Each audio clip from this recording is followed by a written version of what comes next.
This evening we have a new phase of our subject to consider, and because it is rather a large one, I think we'll dive in immediately and consider some of its essential aspects. Most of us realize that the last 25 years we have observed a marked change in the attitude of many medical practitioners. We have seen them gradually move into a rather mechanistic attitude toward life. We have seen them developing more and more a prosperity complex, and we have observed that the steady growth of scientific knowledge has not been accompanied in all cases by an adequate recognition of scientific responsibility. Now, such a situation is not universal, but like most situations that are not essentially right, it contains within itself something of its own remedy. We observe that human beings are extremists, and this is as true of the scientifically trained man as of the person who has not developed such resources.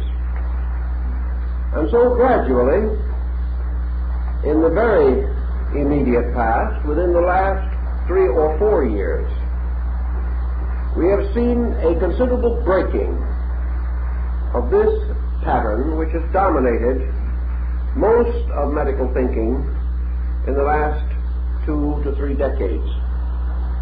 Today, the physician, coming under the general tension of the time, is finding himself less secure in his own practice and less satisfied with the results that he is getting, being also somewhat under the scientific illusion that nearly all mysteries are solved. The physician finds himself in a dilemma. He finds that an increasing number of his patients do not respond to his remedies. He discovers that his own knowledge, although he may be continuously advancing his studies, is not developing rapidly enough to meet the challenge of the world's ailments. Instead of being master of a situation, he finds himself more and more slave to a problem for which he has no adequate solution. Also, the established and entrenched physician is observing the rise of a younger generation of men around him. A number of these men served in World War II. Many of them were bitterly hurt by the tremendous spectacle of man's inhumanity. They changed their basic attitudes, returned home far more religious, far more internally shaken than perhaps even they were willing to admit. These men, moving into the field of medicine, have had considerable effect upon the American Medical Association. They've had a tendency to split it open. They have divided themselves into progressives and reactionaries. And what we call today the self-opinionated, self-satisfied, complacent physician is now regarded as a reactionary. He is no longer held in the esteem that he was held in 10 years ago. And we can say something of the same for the scientist. 20 years ago, a scientist was little less than a saint. Today, we wonder if he is not a little more of a demon than is necessary. We come to this conclusion simply because we perceive science gradually taking away from us practically all the securities that we know in the development of modern nuclear weapons and the advancement of knowledge in the direction of the common destruction of mankind. All these disillusionments are not limited to the layman standing at one side and watching knowledge move by. The physician is sick. The scientist is sick. Nearly all human beings, sharing their common humanity in spite of their specialized intellectualism, are shaken and sorely afraid within themselves. Out of this condition also has come a gradual enlargement of our attitude toward knowledge. In the last 10 years particularly, man has been moving powerfully and relentlessly toward the restoration of a metaphysical concept of life. We find more and more on our television shows, in entertainment, in reading, in drama, the introduction of mystical or supernatural factors. We also discover within our learned institutions more cognizance for these unexplained mysteries of life. The mood is moving in this direction. This mood is carried upon the surface of our insecurity. Were we more smug, we would not have the mood. But because our smugness has been assailed, we do have the mood. Being uncertain and rather much frightened, we are beginning to hope certain things to be true about which we were totally indifferent prior to the rise of the present emergencies. The general feeling and direction of this is represented by the rapid increase of religious healing in our churches. The New Testament clearly indicates that among the ministries of Jesus, and given to his apostles and disciples, was the healing of the sick. Until very recently, the Protestant communion comparatively ignored this. Some groups did make an attempt, and on the level of evangelism, we find examples. But for the more conservative groups, the ministry of healing was largely neglected or regarded as impossible. There was not enough basic faith in their own belief to sustain them in such a daring experiment. Now we have an entirely different situation. We have some of the most powerful religious groups in Christendom simply and openly acknowledging the healing ministry as basic to religion.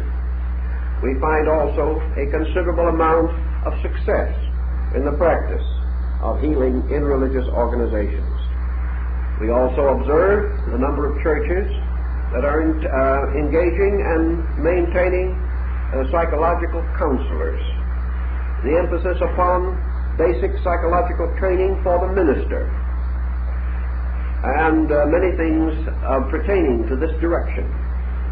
I saw a book not too long ago, Psychology for the Priest, under the Imperator of the Archbishop of Quebec, in which basic Freudian psychology was made available to Catholic priests for the use in their personal service with people.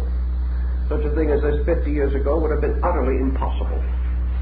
But this opening up and breaking through is simply an inevitable consequence of the tremendous pressure which is moving in upon us and is making us feel ever increasing need for immediate consolation on practical levels. In this level of thinking, mysticism plays a very important part, inasmuch as mysticism avoids most of the complications that might arise from the introduction of schools of medicine into sectarian religious bodies. Here the possibility of conflict is considerable, and the general attitude of criticism between scientific and religious bodies has not entirely abated, although it is continuously improving. Mysticism, however, breaks through such attitudes, inasmuch as it is not built upon sectarian religion, nor is it built upon a denial of physical sciences or any material relating to them. The conflict that we have in the West has been almost unknown in Asia, inasmuch as in the East, religion and science, never having been officially divided, healing has always been regarded as an essential part of religious ministry. And among those who seek consolation from their faiths, are always the sick and those mentally, emotionally, or physically troubled. The consolation of an extreme nature is perhaps exemplified in the great Temple of the Universe in Peking, as it was before the communists took over. I was there and saw this courtyard of a temple to which from all over China lepers came to die, convinced that whether their lives could be saved or not, that there was a tremendous spiritual consolation in their illness bringing its natural end close to sanctuary, in a place where the spirit released from the body might then go on to a better and healthier and happier state. Religion and sickness have always been closely associated, and in most parts of the world there's never been the competitive attitude which we have noted in Europe and America. Now, mysticism, coming into the life of healing, meets a number of very basic requirements. In the last many years, it's been my privilege to be rather close to a good many doctors, more of the serious and thoughtful kind of men who would naturally be interested in the things that we are doing, therefore who would represent a patient, understanding group. And of course, in earlier life, I was also under a similar influence in the fact that my mother was also a physician. In this, I have had some knowledge of what is happening. And I do know definitely that the serious doctor recognizes the tremendous importance of religion. Perhaps 50 years ago, he thought of religion very largely merely as spiritual consolation, but he was practicing or advocating very much of what we now call psychology. To him, religion was partly faith and partly psychology. I remember one old doctor whom I knew who had a very splendid practice and was greatly beloved. This man told me, he said, it is a secret with me and perhaps a few others. But he said, I am convinced that even the most scientific chemical medicines, those with the greatest probability of producing extraordinary and rapid results, that if these medicines were administered to an individual totally opposed to them, with absolutely no faith in them or the physician, that even their chemical results would be reduced markedly. He said, I am convinced that even with the most approved medicines, most expertly given, there is still a tremendous psychological overtone, that the medicine separated from a respected physician will not have the same result. Also, that even the most respected and sincere physician administering the medication according to his fullest conviction will not have adequate results or as good results if he is unable to command the sincere respect of his patient. These psychological bridges are present and play a very large part, more than we realize, in the practice of medicine, even as it is today. This is why, undoubtedly, certain revolutionary cures, widely publicized, have tremendous results for a few months and then are never heard of again. Why we suddenly seem to develop immunities to certain medications or remedies. We know that the same thing happens in what might be termed a form of suggestion therapy, which loses its result gradually after the first impact wears off, as the patient no longer is able to create the same expectation, the same amazement, the same sudden extension of faith. The remedy becomes less and less effective, and he searches for another cure.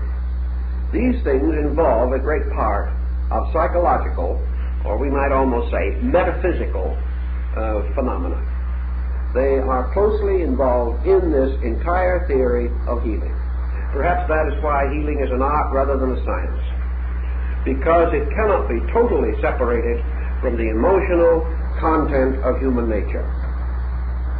The mystic can bring to the problems of health certain distinct principles which he may apply or may assist others to apply, which can have a benevolent effect upon his own nature. First of all, mysticism creates in the individual an attitude, a basic attitude. This basic attitude is essentially positive. It is not sickness denying. It is not the individual declaring his infirmity to be an illusion, but it is an attitude of a certain sustaining interior courage. Mysticism causes the sick person to assume the reasonableness of his own condition. Assume that he has caused it, earned it, or deserved it for some reason or other. It also has impelled him to seek within himself for the faults or the mistakes by which his health has been disturbed. It causes him also to recognize the existence of a larger universe of justice, in which what appears to him to be a personal injustice or a desperate emergency, perhaps not immediately explainable, that in some way this whole circumstance depends upon principles that are valid and true. Consequently, the mystic, whether he be sick or well, is inclined to take a constructive attitude toward life. This constructive attitude includes emotional temperance. The mystic is not inclined to anger, to hate, to jealousy, to criticism, to condemnation, to suspicion. He has created within his own nature a kindly acceptance of life. He is also expecting to find good in others. He is rather inclined perhaps to overlook some rather obvious faults. But I suspect that in problems involving health, it is better to overlook a fault than it is to overlook a virtue. And usually a critic is not fair in these matters. Gaining the habit of criticism, he criticizes everything. Gaining the habit of suspicion, he suspects everyone. And out of these negative attitudes, he does nothing to assist his own health. The mystic, likewise, has a certain resignedness in his nature. He recognizes something that modern psychology is beginning to understand, but which it has not yet fully explored. Namely, the possibility of relaxing oneself into health. That very largely, sickness is exaggerated and intensified by tension. And that many ailments of a purely physical nature, so-called, while perhaps not directly caused by mental or emotional excess, will be supported and sustained by such excess. That the person who has the ability to relax has the ability to conserve energy. This point brings our next consideration straight to us, namely that all sickness, or most sickness at least, depends for recovery upon the availability of energy. The individual must have means of restoring the vitality of his own life. The old doctor back in the long forgotten days used to give calisaya, quinine, and iron to help the individual in the spring get over that lazy, tired feeling that he always had. Then, because he might have a little tendency to be sluggish after eating so many potatoes during the winter, for that was a problem back east where everything green was frostbitten 6 months a year, in those days, they used to give him a little bone-set tea to get him started and a little sulfur and molasses to keep him going. And by the time he had a few of these remedies inside of himself, he was either convinced that he should feel better or that he couldn't feel worse, and therefore began to recover. Now, the old theory of medicine, from Paracelsus down to the present generation, for there are still some old-fashioned doctors among us, the theory was that the individual depended largely upon good health, upon relaxation, blood purification, and adequate elimination. If he had all these things, he was in pretty fair shape. Someone once said, went to a man whom I knew in these fields and said, "Doctor, how long do you think I'll live?" Rather long years. Doc looked him over and said, "You're in pretty good shape." Says, "You will live just as long as you keep your elimination regular." And that's the length of your life. Now we find, for example, that faulty elimination, 9 times out of 10, arises from nervous tension. That some form of intensity moves in on this situation, breaking these rhythms, creating further toxin, and causing the individual to die by, first of all, creating acidity in the intestinal area. Most people begin to die in the great intestine, and then it sort of spreads. This type of thinking had a certain religious and mystical overtone to it, even in the old days. The individual was taught that to fear God, serve his fellow men, support his family, work 10 good hours a day, and go to church on Sunday. These were the secrets of health. Not only physical health, but spiritual well-being. That it was the person with nothing to do who got sick. It was the individual who forgot to be a friend who began to develop acidity. That conduct, therefore, was very closely involved in the continuance of man's physical and superphysical normalcy and health. So we say that mysticism is a wonderful form of preventive medicine, that it helps the person to remove the principal and most immediate causes which can rapidly become involved in sickness. That by maintaining a certain gentle and genial optimism, the person helps to preserve the normalcy and proper function of the body. Every time the individual loses his temper, he loses something of his own life. Every time he hates, he creates a kind of abscess or ulcer in his own consciousness that begins to eat away not only his normal love of mankind, but actually his ability to continue as a functioning person. Paracelsus was convinced, and others after him are not certain that he was wrong.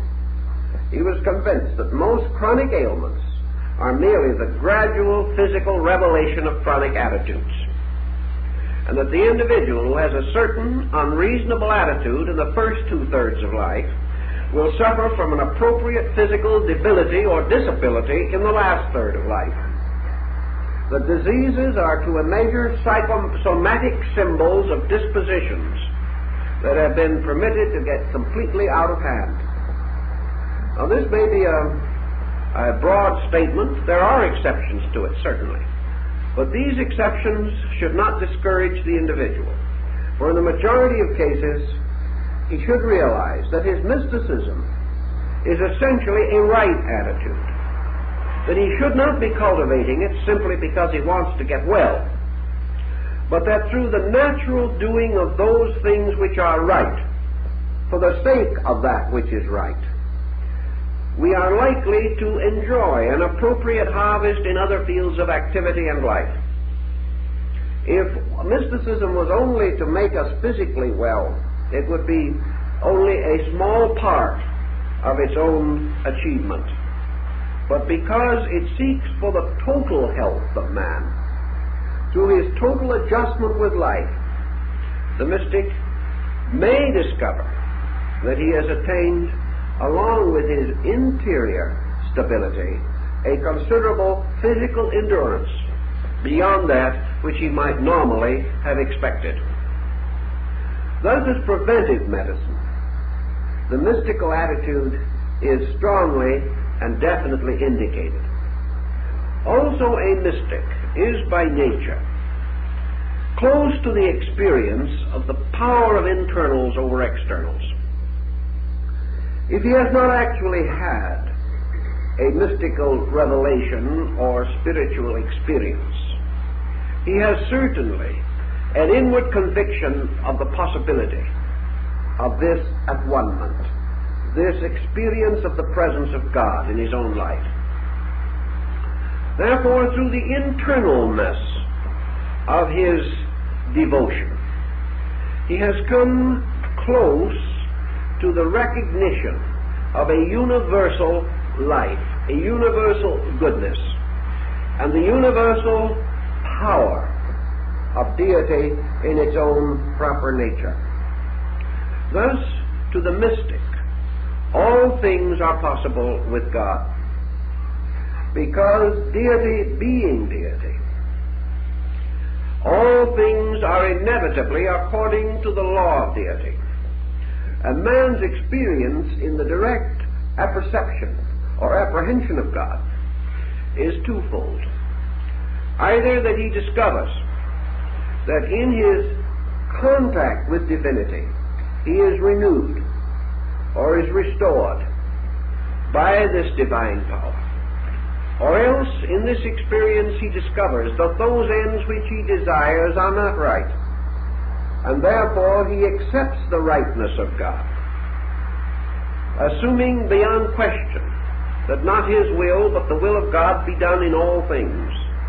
Therefore he gains one of two remedies: either a tremendous interior expansion or a powerful dedication to a patient acceptance of the divine will. Both of these attitudes are productive of good. For when we realize the amount of misery that arises from impatience, we realize also that it is one of those intensities which affect our health, perhaps bringing sickness, and certainly causing the continuance of sickness if it is already upon us. The next point that we should bear in mind then relates not necessarily to the patient but to the physician. Here we have, as Paracelsus and other of the earlier physicians pointed out, the doctor himself and his interior spiritual needs. The physician mystic has a larger and greater probability of helping his patient than a materialistic physician. The physician whose nature is such that it touches with a certain warmth from within itself the emotional nature of the patient, the physician to whom the patient is inevitably drawn by the essential nobility and goodness of that physician, has more confidence in the man of integrity than he has in a person lacking this. He has more respect for the devout doctor than he has for the unbelieving doctor.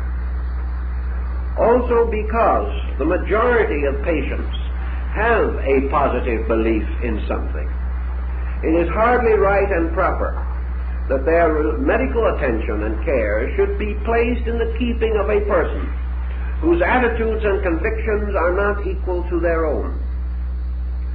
And in psychology particularly, if the psychologist by his materialism offends a devout patient, the power of that psychologist to assist the patient is practically destroyed.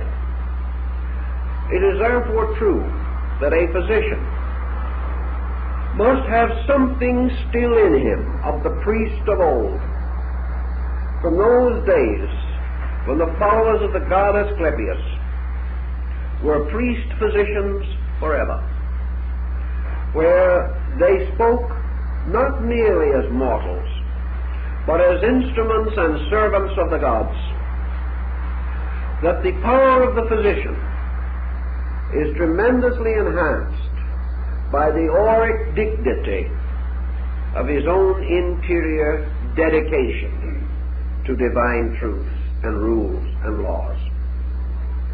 The physician under this type of realization emerges also as the counselor, as the father, as the kindly ancient leader. The strength which the patient instinctively feels the need for at a given time. Thus, the physician as priest has far greater remedial opportunities than the one who simply depends upon routine and about whom the patient never comes to any clear psychological concept or attitude. Thus, the physician, as many of them have told me, find a large part of his own fulfillment in his dedication, in the sense that he is a minister upon the earth of the healing power of heaven. That it is not the physician that cures, but that it is God that cures. And the physician is the servant of a divine way. And in all matters, while the physician may administer the immediate remedy, the great work of restoration is in the keeping of laws, principles, and powers superior to man. This attitude helps to preserve the integrity of the doctor, helps to preserve his humility, helps him to be close to the simple people who so desperately may need not only his medication, but the sense of his spiritual strength in a critical period of life. Thus, the physician as friend, as companion, as counselor and leader is tremendously enhanced by his own mystical apperceptions or dedications. Also, this has an important effect upon his own interior sources of knowledge. In spite of all that we may say, medicine was and remains a highly intuitive art. Today, we would not be inclined to think of it as intuitive. But again, there is certain circumstantial evidence which we should not permit to deceive us. We live in a time when intuition generally is penalized. If a patient goes to the physician and the doctor intuitively diagnoses this case and is unable to treat the patient successfully, the patient has recourse to law. He can go to court and gain a very large settlement on the grounds that the physician has not made the necessary tests, has not required the necessary laboratory work in order to assure a scientific diagnosis.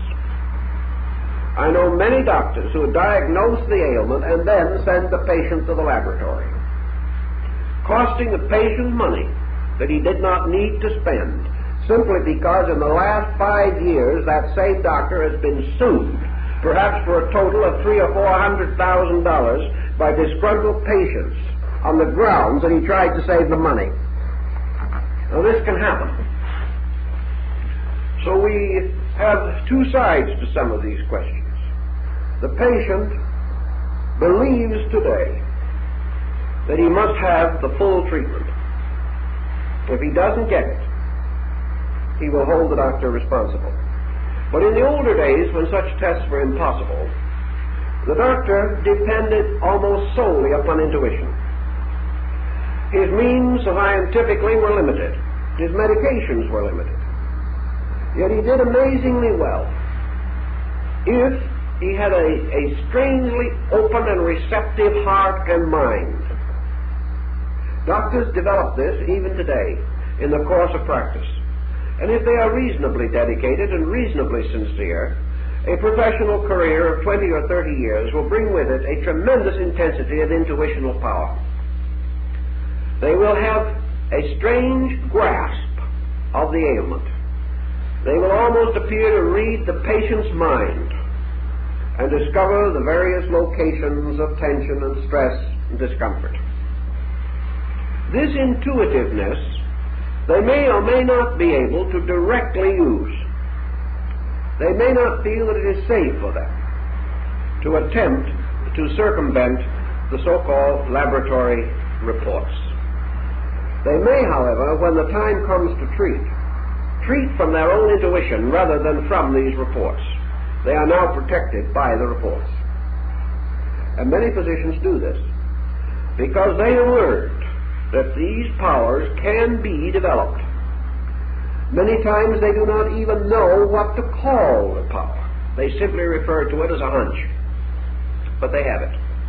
And most great doctors have had it greatly and have depended upon it far more than the patient could ever realize for some of the almost miraculous cures which they have been able to at least apparently effect.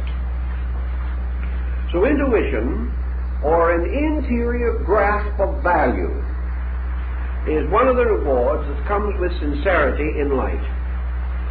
And where the individual's dedications gradually extricate him from self-interest and self-gain, he has a tendency to have a clearer insight into the essential values of life.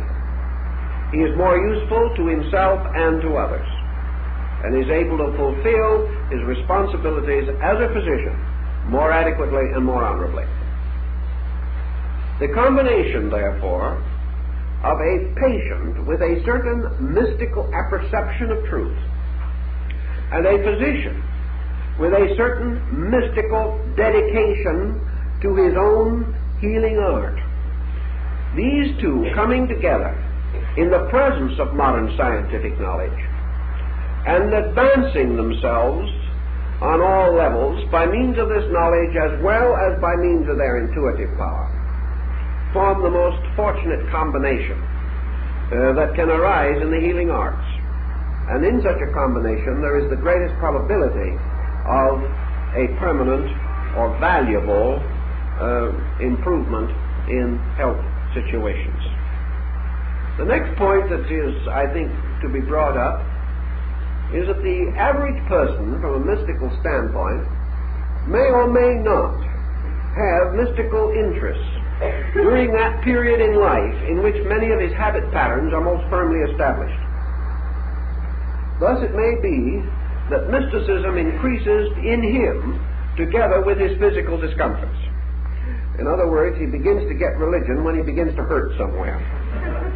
This is not an uncommon situation. Men in pain are amazingly devout. The moment, however, that the pain ceases, the devotion has a tendency to thin down also. The situation means that in the majority of instances, the truest and most complete forms of therapy, particularly preventive medicine, cannot be brought to bear upon the case. The individual is already in trouble. His life has already been adversely affected by his own conduct, by his attitudes, by his intemperances, and by his intolerances. He therefore comes to therapy in the desperate search for a physical remedy for a spiritual ailment. He is desirous of some mechanical means of correcting defects in character. He likes to assume that through medication the ailment can be corrected. In many instances, in most instances, however, the only thing that can happen is that certain symptoms will be alleviated. It is true that some ailments require only this for a reasonable recovery.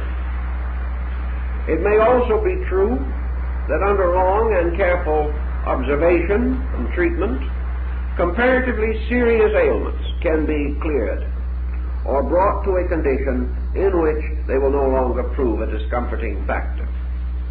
But in a great many cases, those innumerable instances in which the patient drifts away from the physician because the results have not been satisfactory or adequate, we do actually realize that the physical remedies are not sufficient, that the physician has not reached into the core of the man, that he has not won either the confidence or the internal allegiance of his patient, nor has he been able to create in that patient a sense of the patient's own contribution to his problem.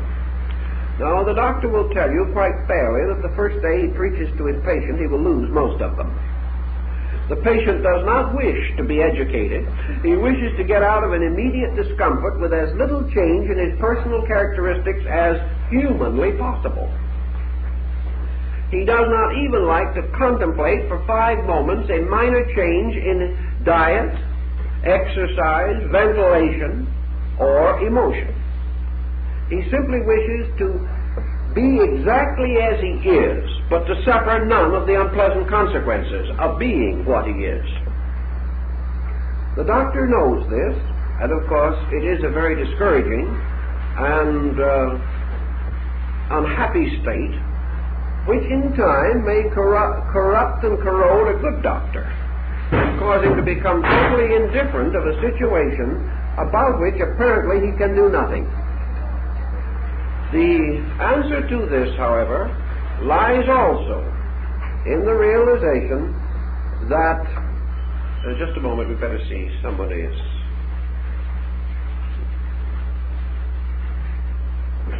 excuse us please for a moment. I think a doctor in the house has gone out to take a look, so I think it's under control. The point that we want to make is that the physician is under embarrassment by the attitude of his patients. The patient is disillusioned, and a vicious circle is set up. And this vicious circle very largely arises from the circumstance that neither the patient nor the physician have a sufficient interior strength to withstand the corrosion of life conflict. The patient cannot retain his faith. The doctor cannot retain his optimism. The two factors are gradually broken down, and they break down to the degree of the lack of internal resources in both persons. If the doctor has deep enough roots in value, he will continue, regardless of disillusionment, to hold to these things which he knows to be true. The patient who has sufficient interior mystical apperception will never permit generalizations to interfere with his basic concept of life value. He will not condemn or criticize, but will try to understand. And out of the end of criticism and condemnation, a certain good can be achieved. All of this we want to point out as a sort of prologue or prelude to the basic contributions that mysticism can make in the improvement of human health. Now, mysticism, as preventive medicine, could probably reduce the need for curing and treating 40 to 50%. A great many ailments could be controlled simply by attitudes. Others, of course, that are a little out of control could be brought back more rapidly if the importance of attitudes could be generally accepted. The physician also would find a great deal of time saved, a great deal of responsibility conserved, if he could come into a closer and more harmonious relationship with his patients on a basis of simple human understanding, rather than on all the levels of so-called professional relationships, which are for the most part formal and today rather distant and cold. They do not have the necessary warmth or understanding which helps to give the best relationships. For the moment, then, we are going now to go back to the individual and various ideas that may help to keep him out of the doctor's office, or at least to create a basic pattern so that if medication should be necessary, he can approach it reasonably, properly, naturally, and with a certain common humanity of respect and understanding. Let us then assume to start with that attitudes set up rates of vibration within the structure of man. His auric or magnetic field changes its color values and its vibratory rates with every mood that passes through him. Passing also these energy rates into the body through conditioned energies. Pure energy is pure life. Conditioned energy is conditioned life. And conditioned life is very much like the water supply of a city, passing through innumerable pipes before it finally reaches your faucet. If in the passing through of all of these pipes, it passes through some that are not clean or sanitary, or have within them foreign matter that could be dangerous or poisonous, then this water coming into your faucet is conditioned by an unhealthful situation. And from such disasters as this, epidemical diseases have been known to originate. Thus, the water itself, once it is contaminated, must be purified, or the contamination will spread to all forms of life that come in direct contact with that water. The energy moving from your own energy fields through the innumerable nerve channels, both physical and etheric, this energy is conditioned. It is conditioned by your thoughts, by your emotions, by your habits, by your attitudes. And finally, reaching the physical body, it is further conditioned by the state of that body, until it may reach some area in which it is needed in a highly contaminated condition. Under such contamination, we find that energy is unable to restore damage, is not available for the vitalizing of function, and cannot perform its proper functions as a means of protecting, preserving, and restoring the health of the individual. Buddhism and most Oriental religions take the firm position that the contamination of energy has to arise within the individual himself. That man, surrounded as he is by a very powerful antiseptic field, that even so-called contagious diseases are generally not transmitted from an unhealthy body to a healthy one. They are really communicated from one unhealthy body to another unhealthy one. Now, it may be that the second person who appears to take the disease showed no previous symptoms of that ailment. Therefore, we may assume that he received it by contagion or by infection. Technically, this is true. Actually, however, contagion and infection are only possible because of the depletion of the energy field of the individual who is going to be the recipient of some bacterial inroads of one kind or another. Thus, while the person is not responsible, perhaps, for the particular germ that attacks him, he is responsible for the fact that he is vulnerable. Now, we also realize that within the human body are nearly all forms of germs, bacteria, and viruses by which the individual may be adversely affected. In other words, we do not have to take diseases from other people. We have the potential for most serious ailments always present within ourselves. But while our energies and resources are maintained on a reasonable level, we are equipped by nature to successfully resist the inroads of these infections. Thus, the bugs in us already are not encouraged to multiply or to increase, and we may go through an entire lifetime with little, if any, trouble from them. Not because they are absent, but because they will not develop. They are more dangerous aspects in a body which is in a reasonable state of health. It means from this that the beginning of sickness is nearly always devitalization. And devitalization is not simply lack of physical vitamins. It is not lack of nutrition alone. If nutrition would make us strong, the American citizen would be the healthiest man since the Greek Cyclops.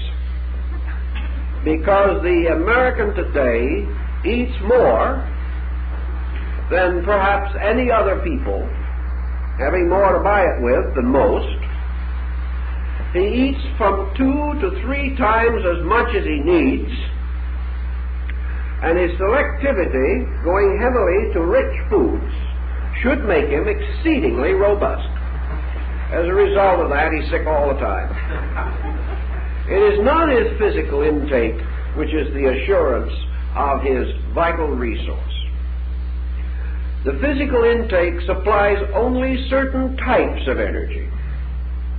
The real source of individual vitality is the magnetic field.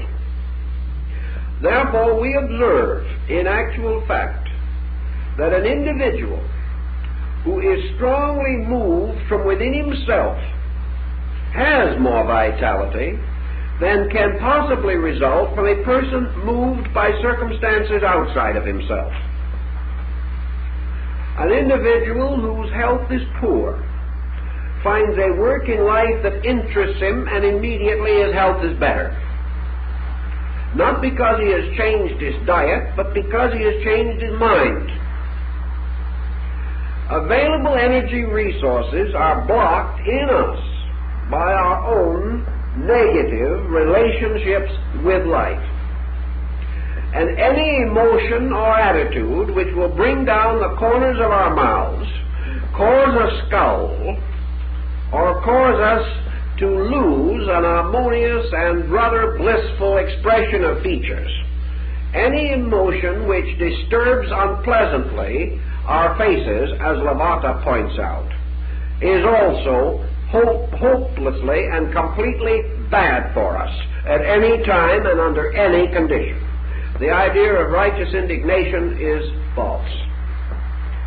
It is not righteous indignation that should concern us. Where things are wrong and we realize that they are wrong, it is positive understanding and not indignation that is needed, because the energy used in the indignation might otherwise be used in repairing the situation, and most indignation leads to nothing.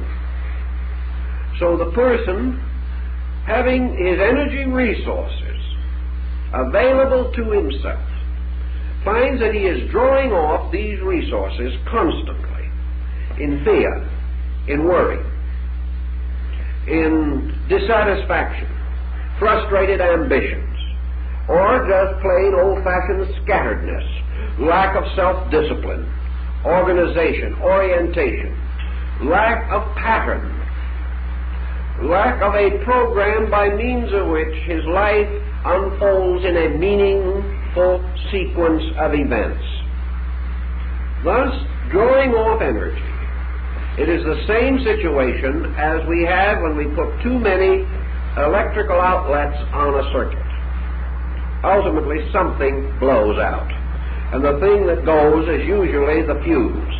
And if we don't have the fuse so that it can go, maybe we put a penny in the fuse box.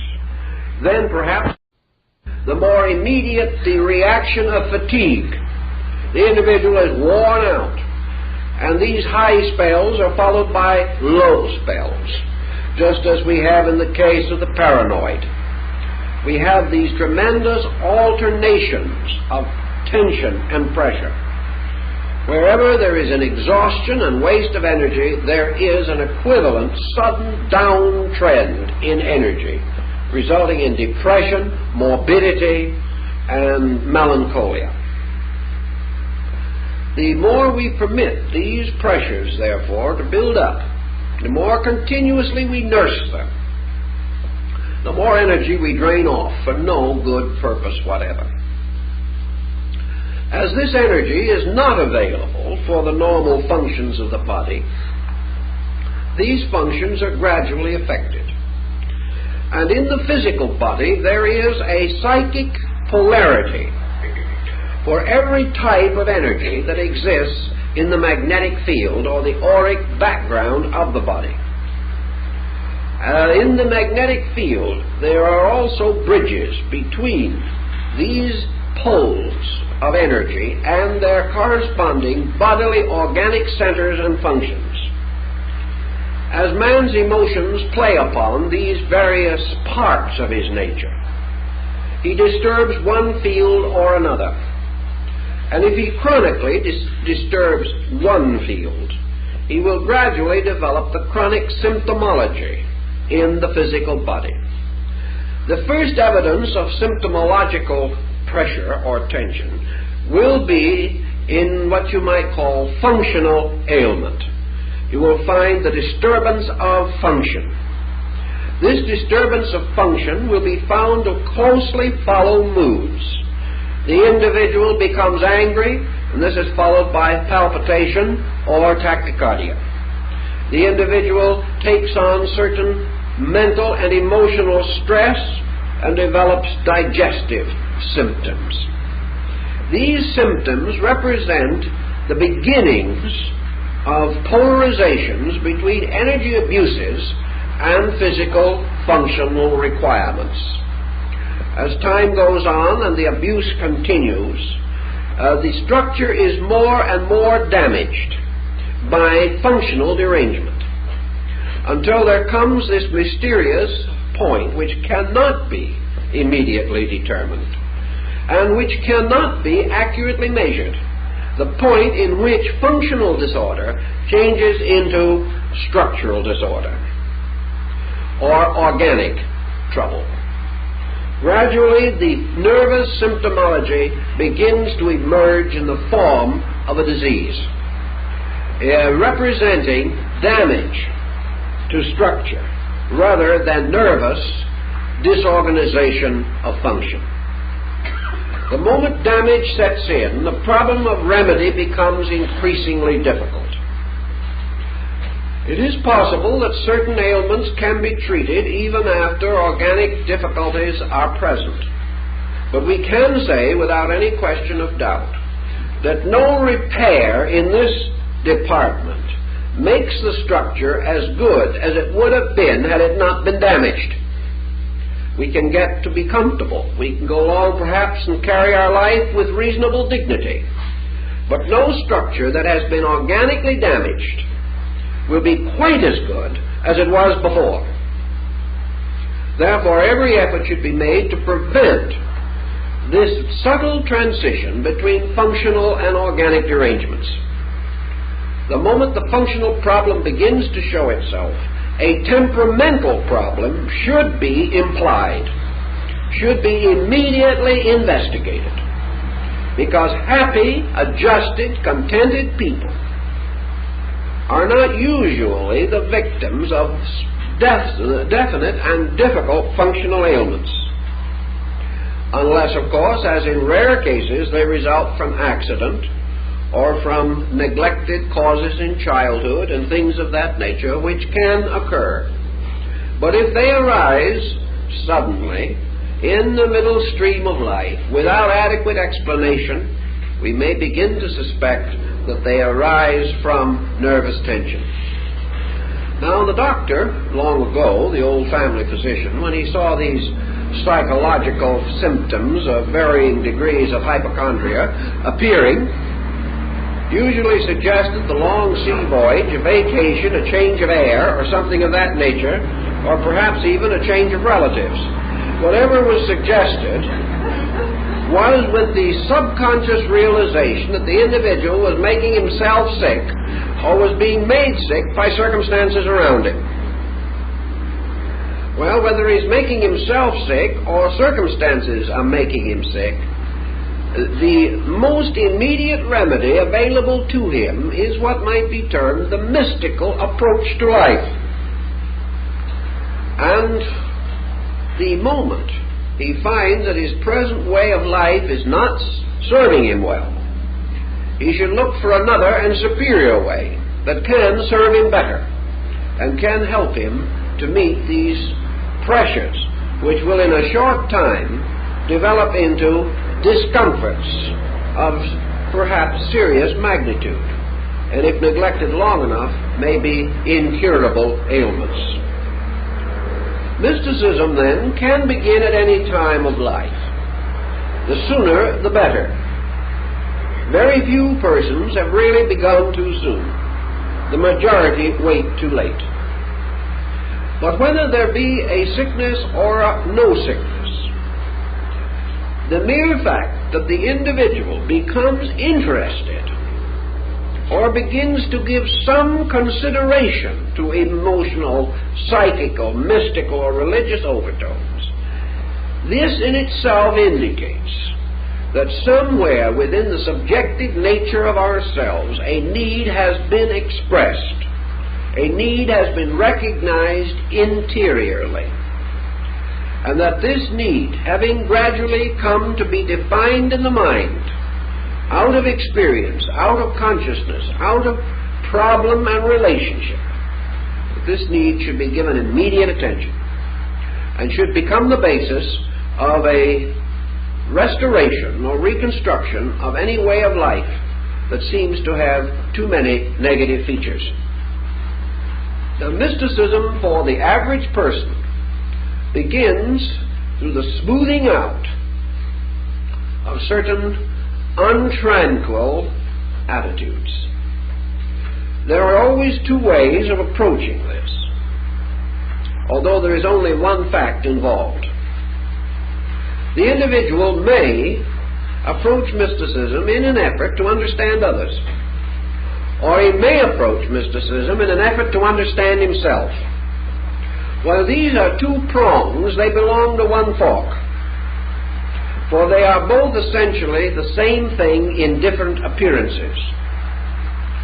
Assuming that the individual is of the more familiar and accepted type, he feels that his primary need is to be able to adjust to other people. He feels that something is wrong in his relationships. First, various circumstances of which he is the natural activating principle are not going well. He is doing things and the results are not what he hoped to attain.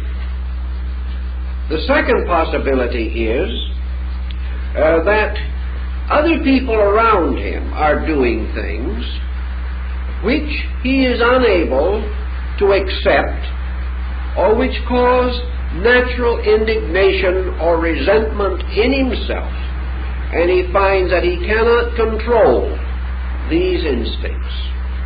Lack of mysticism is best expressed in the simple recognition that we cannot control the negative attitudes of ourselves, and that we gradually come to accept that these negative attitudes are causing us unhappiness, and out of unhappiness are undoubtedly laying the grounds to cause a sickness. When a person, therefore, says to himself, "I know better, but I can't do it. I believe in certain things, but when the moment arises, the belief isn't strong enough to change action. Or I think about it afterwards and I know what I should have done. I see where I was wrong, but not until it is too late really to do anything about it." Where thoughts like this begin to move in upon the individual, he is ripe for a reorganization of his life factors.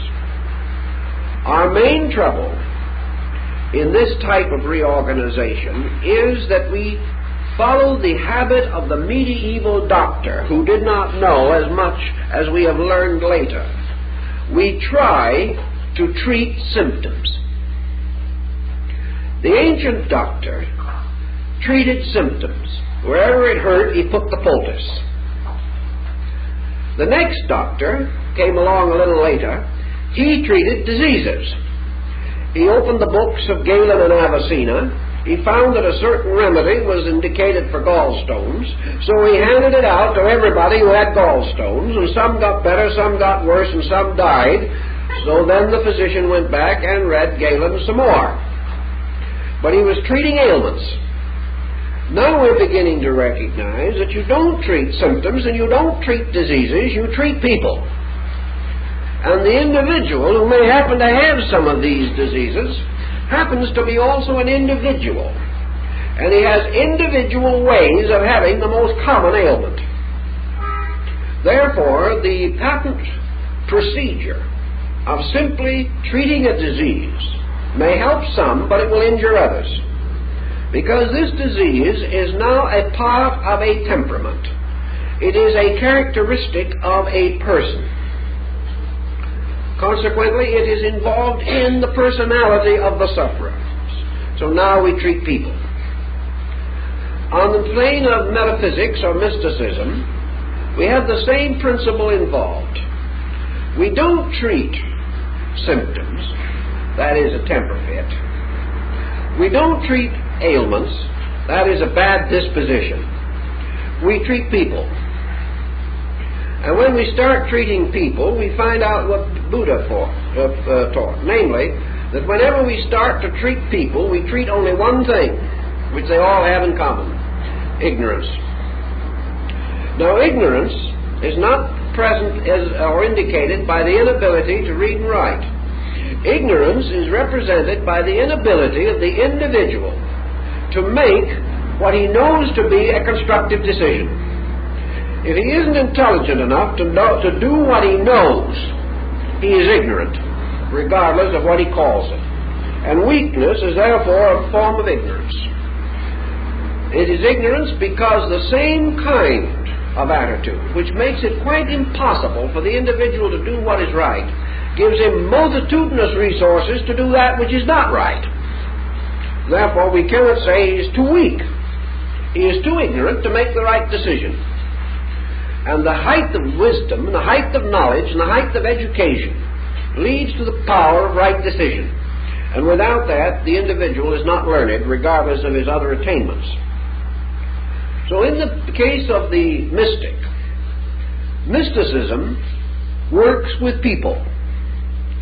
Mysticism escapes one of the most common difficulties that affect those seeking self-improvement, and that is a head-on clash with their faults. The individual says, I am a liar. Now, therefore, every time I tell a lie, I'm going to kick myself for doing it. So pretty soon the individual begins to deceive himself about having told the lie, so that he won't be able or required to kick himself.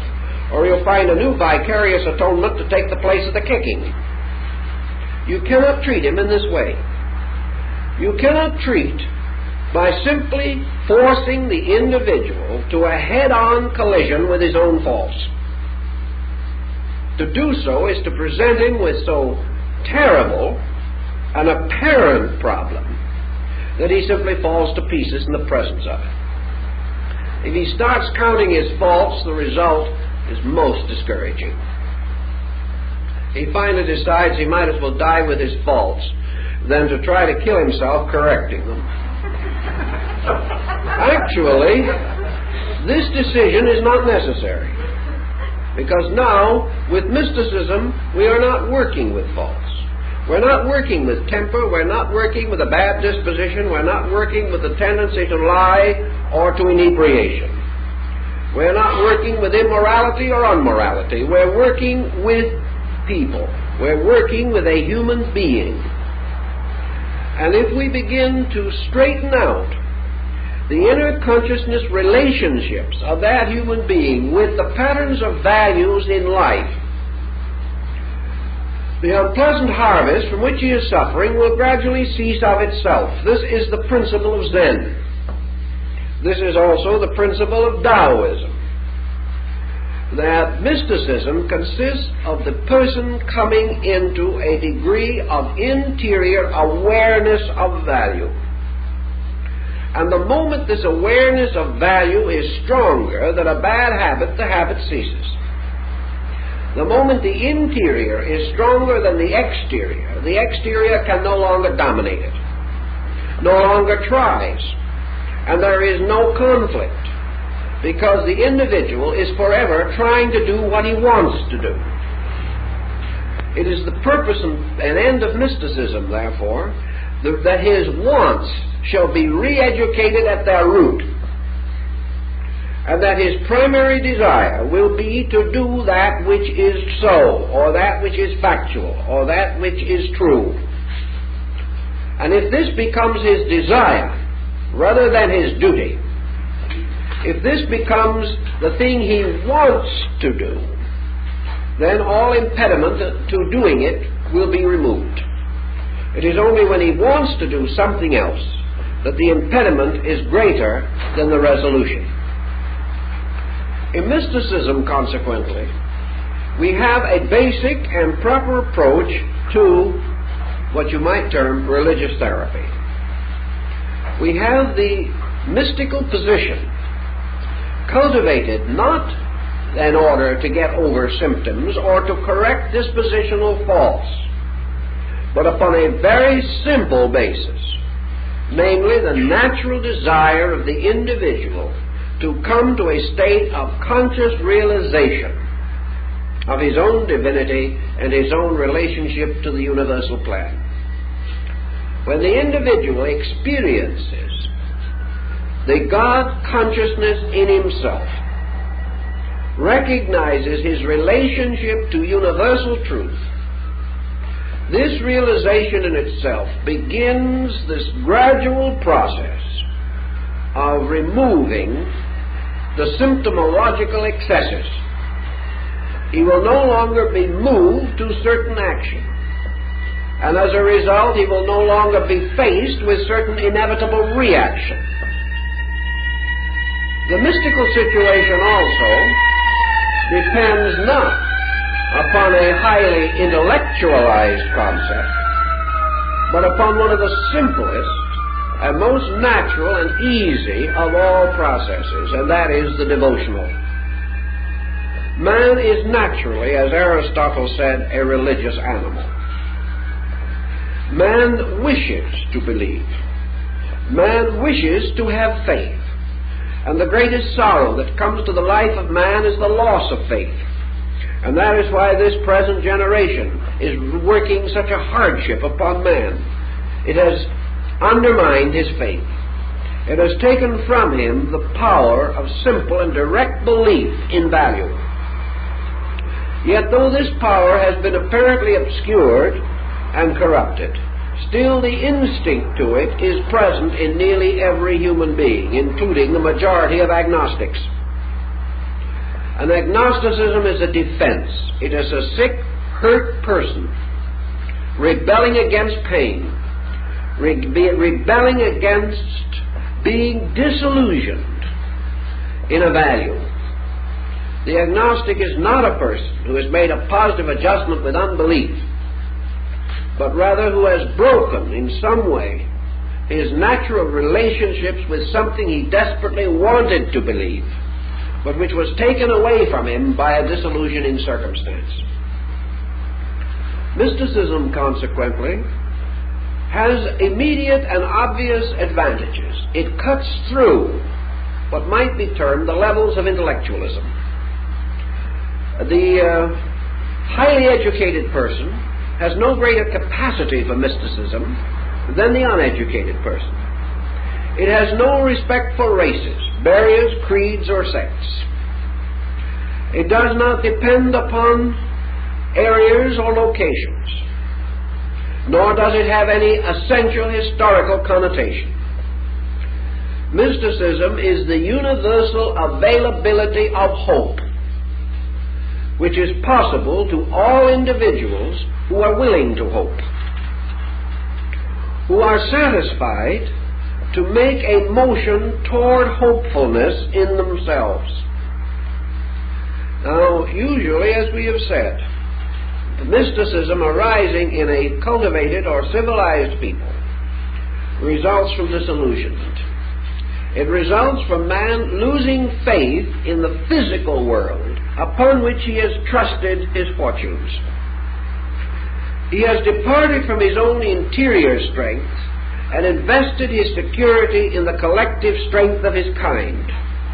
This collective strength has failed, and he suddenly finds himself cast back upon his own resources, perhaps after generations in which these resources have been neglected, and in which no direct effort has been made to cultivate them or make them available to him. Thus he suffers from disorientation. Yet with it all, he still has the basic instinct to hope. He also has a powerful desire to believe. He wishes and wants to believe in good. He wants to believe in the victory of right over wrong. He wants to believe in peace, in security. He wants to believe in the reality of integrity. He wants to believe that people are good.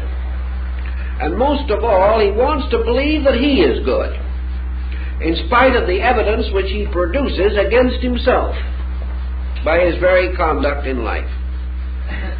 Under the pressure, then, of pain, sorrow, loss, or frustration, this person, having demonstrated to his own satisfaction that his previous supports are inadequate, turns almost instinctively toward a mystical outlook on life. If at this critical time he can come into the contact with something that meets this need, we find him moving toward it with very little personality resistance. He may not understand it, he may promptly abuse it, but still he is impelled toward it by the need and natural appetite of his own soul. In this situation, the danger of abuse or of wrong indoctrination is not as great as it will be a little later, after a certain amount of reorientation has taken place. The immediate pressure of pain has been removed, and the individual begins to think again in terms of temporal advantage. But in the moments when the real pain is upon him, he is a surprisingly honest person. And proof has been shown that under pain and stress, tremendous strength of character is revealed. And many doctors are amazed at the wonderful fortitude of their patients in the presence of bad news. The individual seems to gain an heroic stature in the presence of real problems and real dilemmas. It is small, inconsiderate, and inconsequential things that have a tendency to cause the greatest amount of concern and stress. Meaning from this that mysticism, coming in as a natural factor in the very makeup of man, can at the right time exercise a very strong and lasting influence. And it is cultivated, as we have said, not by the use of strength, but by this attitude of letting go, of relaxing away from the dependence, the total dependence upon circumstantial factors. This is expressed, for example, in mysticism through prayer, which has always been a tremendous therapy in the life of man. Because prayer accomplishes several purposes. The individual entering into a state of true prayerfulness enters into a state of receptivity. He enters into a state of detachment from personal attitudes or from the pressures of his own will, his own determination. Prayer is a restoration of childhood. It is the individual seeking parental guidance, seeking the help of the elder, seeking also guidance and protection from the archetypal overself, which is instinctively called upon when other things more tangible or more obvious have failed. In mysticism, prayer, therefore, begins to bridge the interval between the person and a root or source that is greater than the person. Prayer begins to reach out for help, for guidance, for consolation. But it is a lawful reaching, for it is based not upon our common conspiracies, but upon an urgency and upon a prior acceptance of the essential or basic fact that the answering of prayer must involve man's obedience to whatever the power may be which he supplicates. Therefore, man places himself in the position of being receptive to God, receptive to good, receptive to the presence of a divine factor in life. This receptivity is a declaration of allegiance. It is the individual affirming a union with this power and an acceptance of the rules, laws, and principles which this power may require or demand. It is also the individual opening his nature to the motion of whatever is the best available part of himself. The magnetic field during prayer reveals certain psychological changes which become extremely important. First of all, the color of the field changes. Because in prayer, not verbally merely muttered, but arising from the desperate need of the soul, arising out of the dark night of human travail, prayer in this case is a complete catharsis. It is a letting go. It is an acceptance that there is only one possible answer, that life, problem, and person must be returned to the guide and guardian care of a sovereignty greater than personal will or personal ambition. The individual, therefore, takes the attitude of trusting his weight upon infinite principles, in letting go the fight, in affirming that he cannot fight, but that rather he must ask for help and for guidance, rather than to continue to follow his own egoism and batter his head against inevitables.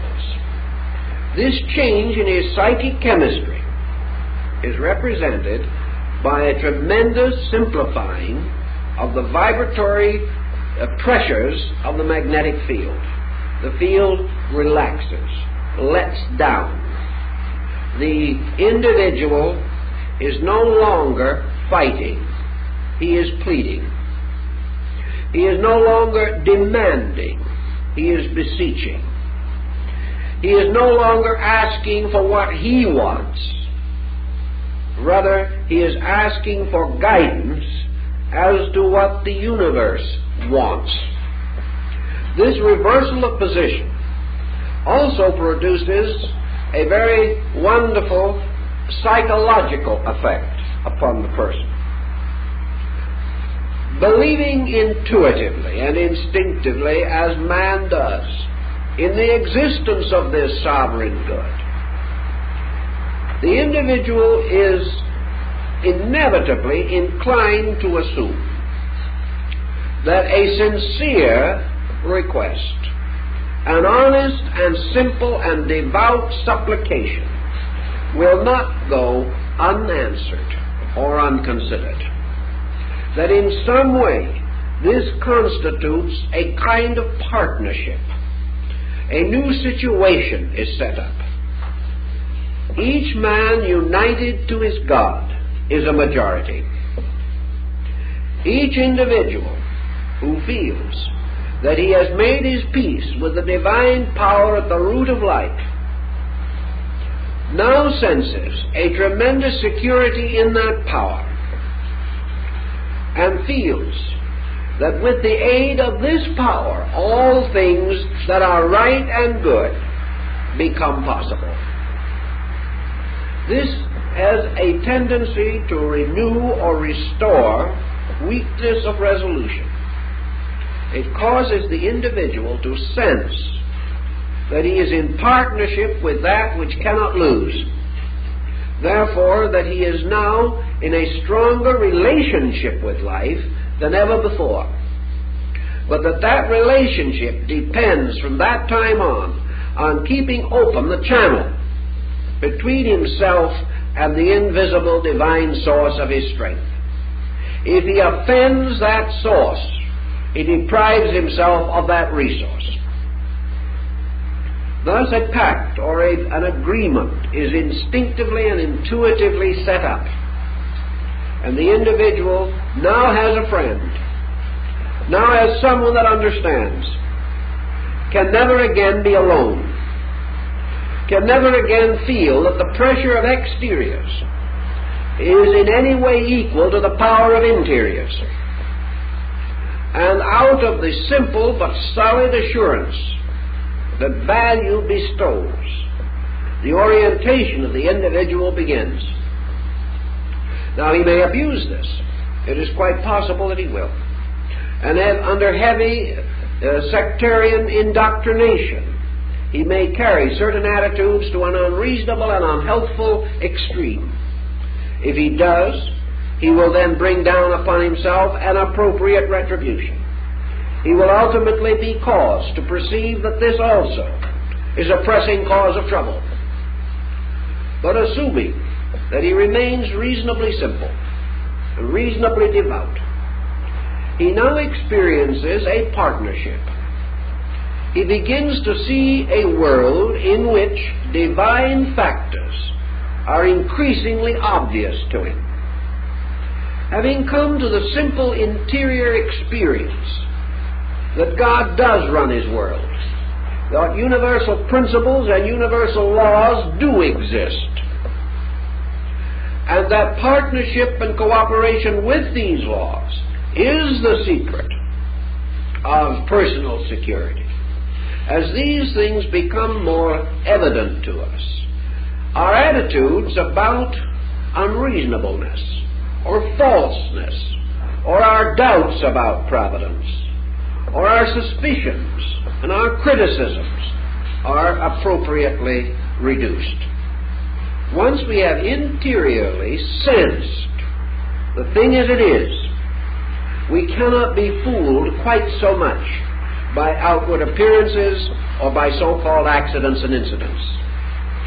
We begin to fight to keep things in order rather than to fight to take them apart.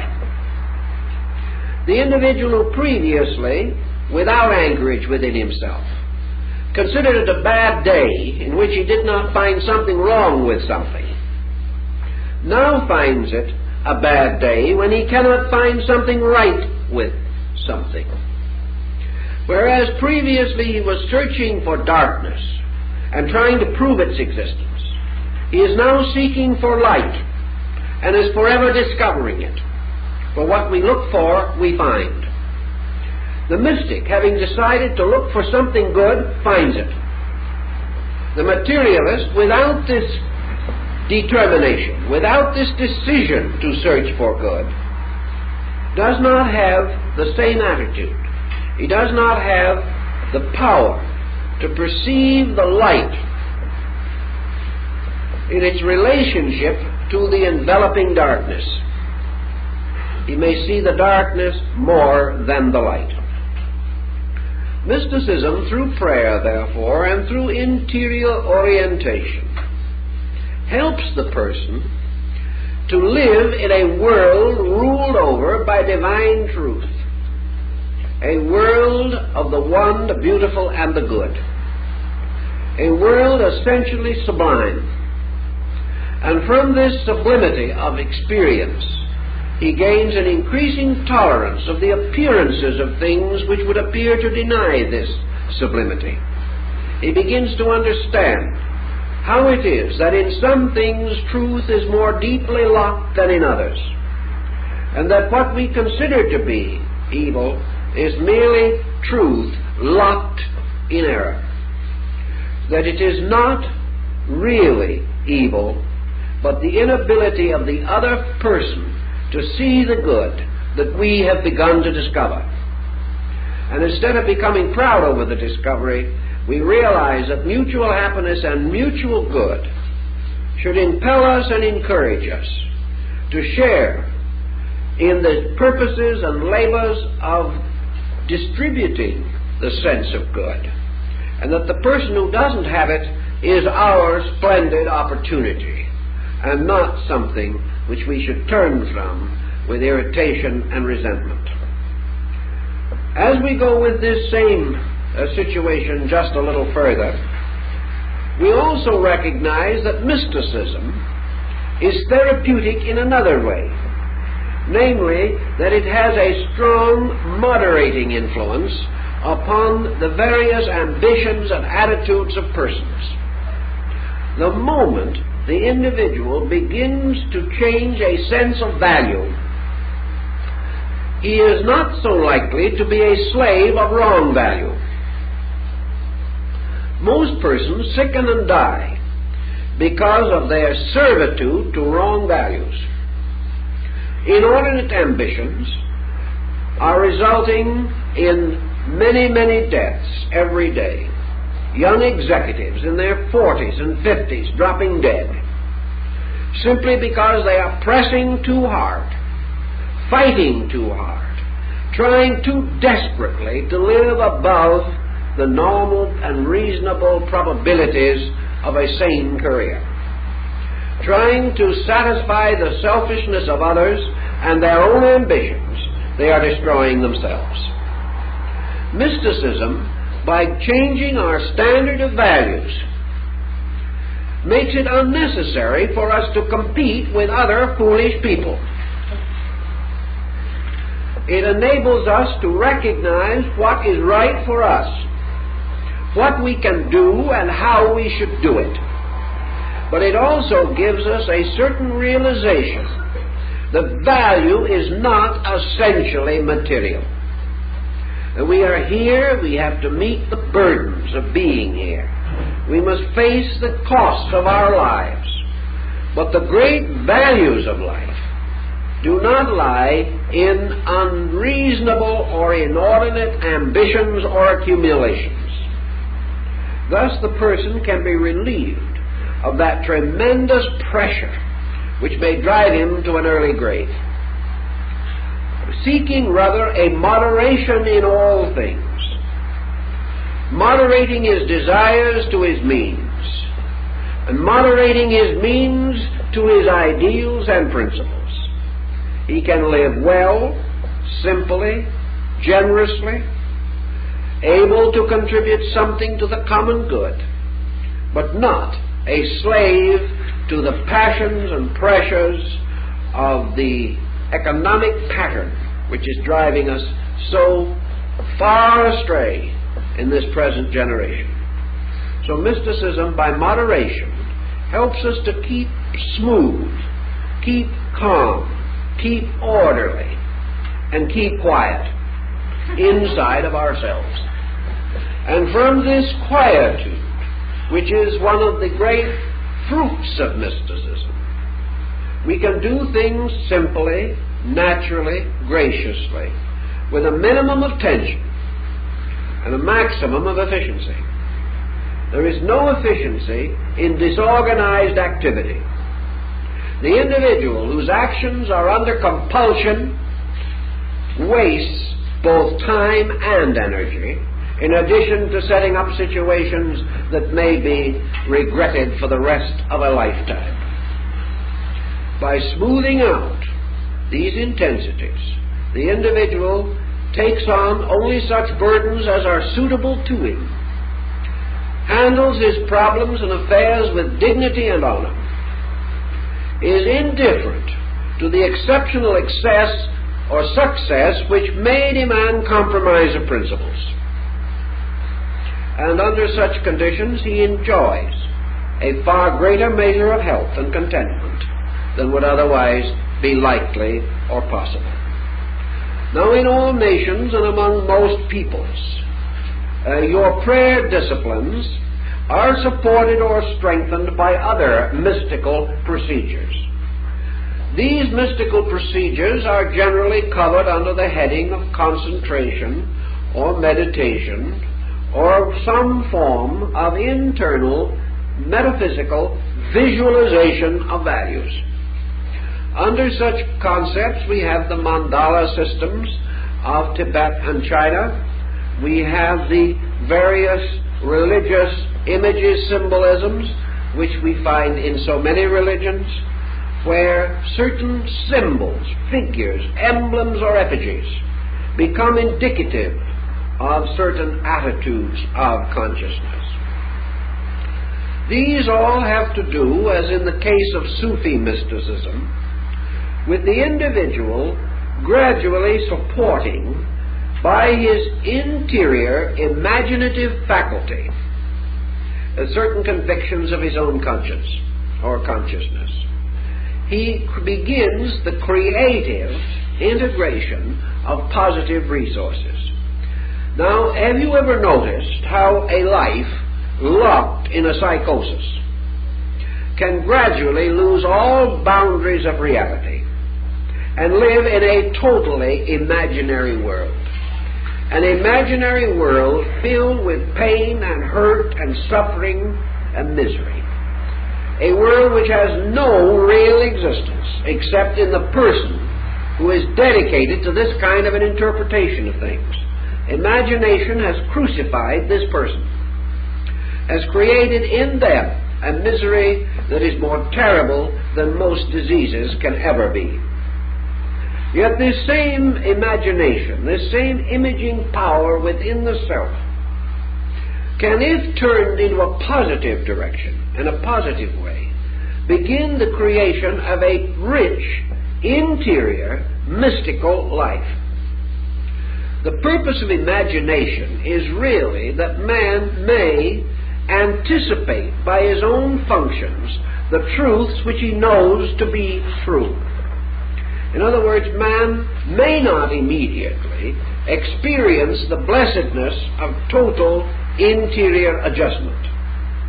But because he believes that it exists, he can begin to visualize it, to sense its motion within himself, to create symbols of it in his own consciousness, until by degrees he builds within himself the kind of a world he wants to live in. Now, if he does this psychotically and under pressure, he will simply become an introvert. He will simply lock his inner life.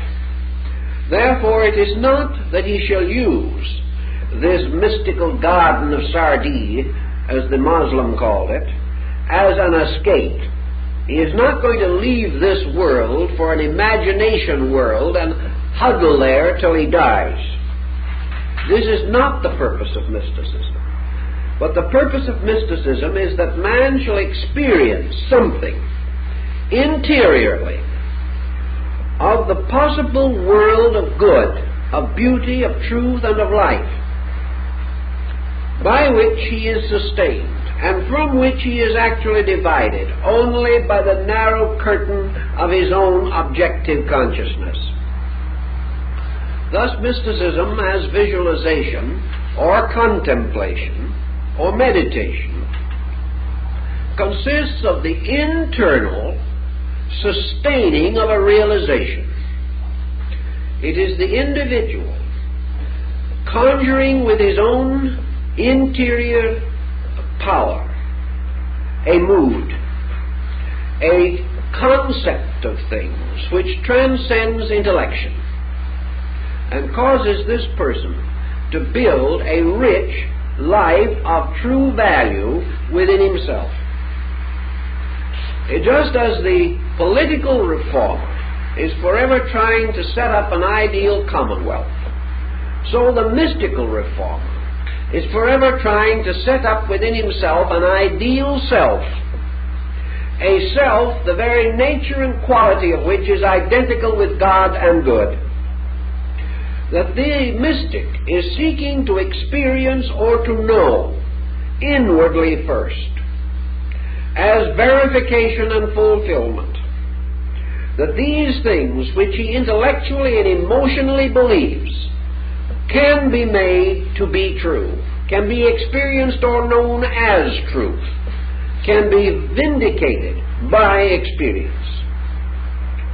As he goes inward and begins to work with this magic garden which he is creating, he finds also here an alchemy constantly operating. He discovers that he can weed out mistakes in this imaginary laboratory just as easily as he can in life. He perceives inwardly that certain moods, attitudes, reactions destroy the beauty of his secret garden. He sees how an hour of temper can frost this beautiful plant of the soul which he is trying to cultivate. He becomes faced with a simple fact, either to preserve the beauty of this internal life or else to sacrifice it. And he comes ultimately to know that this decision is his own, and that by the wrong use of energy he simply destroys the dream that he himself has built. That he actually commits therefore a most serious offense, because the attack upon value in reality is an attack upon the whole fairyland of the soul. It is an attack upon all the beauty, all the truth, all the essential goodness that he has learned to love and venerate. And the immediate reaction of wrong action upon a person who has already attained some measure of internal mystical integration, this reaction is so obvious, so undeniable, so discomforting and disappointing in itself that it is seldom repeated. The individual is now under the censorship of values, values arising from quietude. He also learns that this quietude, contrary to common belief, is not negative, and it is not artificial, it is not weak. But he discovers a tremendous vibratory industry going on in this quietness. He discovers, for example, that as he comes into quietness, he becomes the best of himself. He has thought that he had to prove his own abilities by going out and doing things. He suddenly discovers that in quietude he first knows himself, that in quietude he first finds himself, and that in quietude he also finds the fulfillment of those things which are most valuable. He finds first the pause for reflection.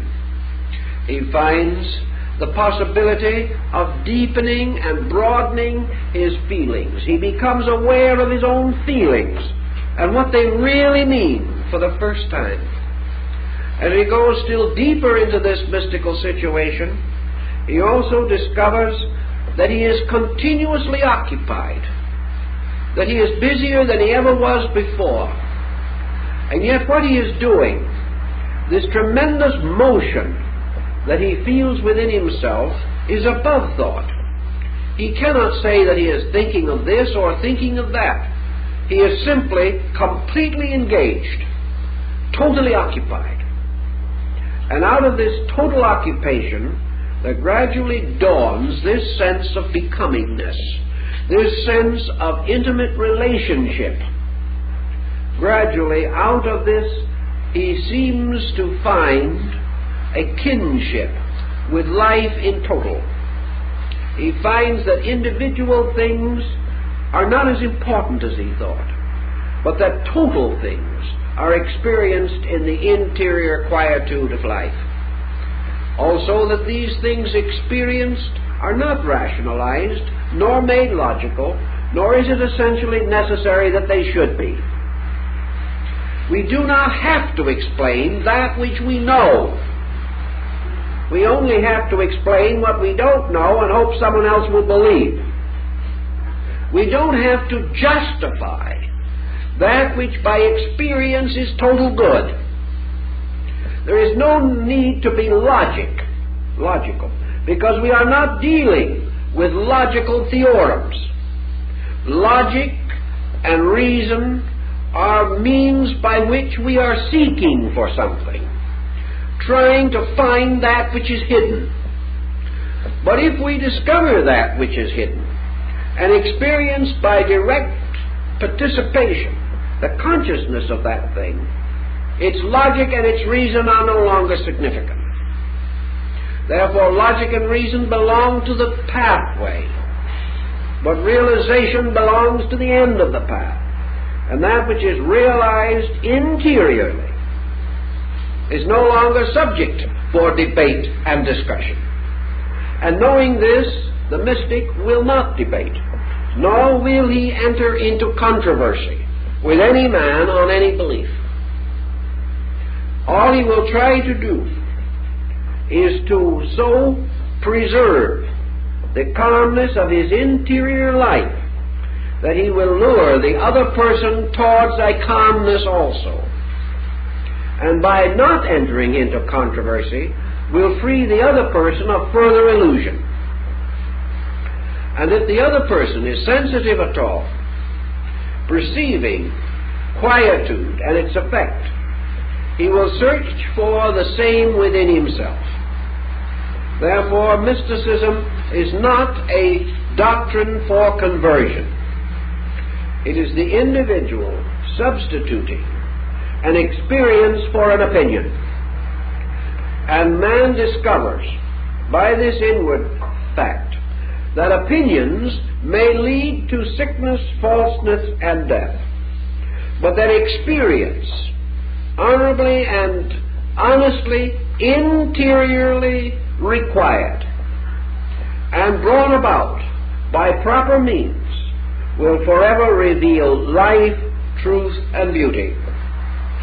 Consequently, interior experience through realization, through contemplation, through mystical apperceptions, will gradually bring the health and the body into a conformity with laws of principles and of beauties, and thus assist us in the maintaining of health. So when we do not feel good, let us be still and seek for the root reality in ourselves. If we can achieve to this, we will understand our more passing feeling, and will discover in all probabilities how this feeling is telling us a beautiful story that we need to know. And instead of being frightened by symptoms, we will immediately be grateful that they have revealed to us something that must be brought to our consciousness, and which, once having reached our consciousness and caused us to correct the error, will no longer need to burden us, afflict us, or create difficulties for us. In this way, we have in mysticism a powerful instrument in therapy. Well, our time is up, so we'll have to continue it next week.